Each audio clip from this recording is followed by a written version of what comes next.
Buongiorno e ben ritrovati con l'informazione flash di New Sicilia. Vediamo insieme i titoli più rilevanti della mattina.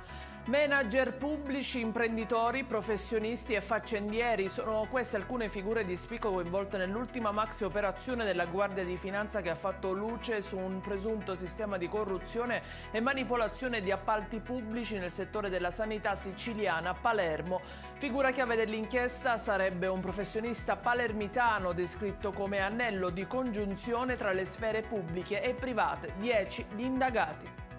E rimaniamo in tema sanità siciliana perché pare non ci sia stato nessun disservizio, ma soltanto un errore di prenotazione da parte del paziente. Lo ha riferito l'assessore Faraoni, intervenuta sul caso sollevato dal deputato regionale del Movimento 5 Stelle Carlo Gilastro, che aveva denunciato una presunta attesa di 6 mesi per un esame PET a Siracusa.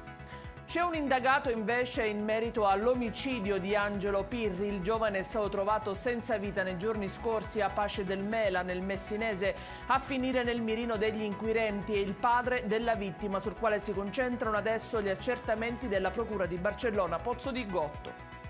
Un ragazzo di 15 anni è precipitato all'alba di oggi dall'ultimo piano dell'ex Jolly Hotel, una struttura alberghiera da tempo in disuso nel quartiere Villaggio Mosè di Agrigento. Le sue condizioni sono gravissime. Il giovane è stato trasportato d'urgenza in ospedale dove attualmente lotta tra la vita e la morte. Non si esclude l'ipotesi di un gesto volontario.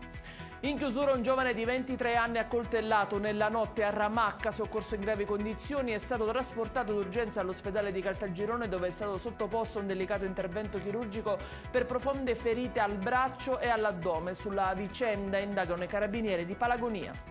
Ed è tutto per questa edizione. Vi ricordo come sempre che i dettagli su queste notizie e molte altre li trovate sul nostro sito e sui nostri canali social. Grazie per averci seguito e a più tardi.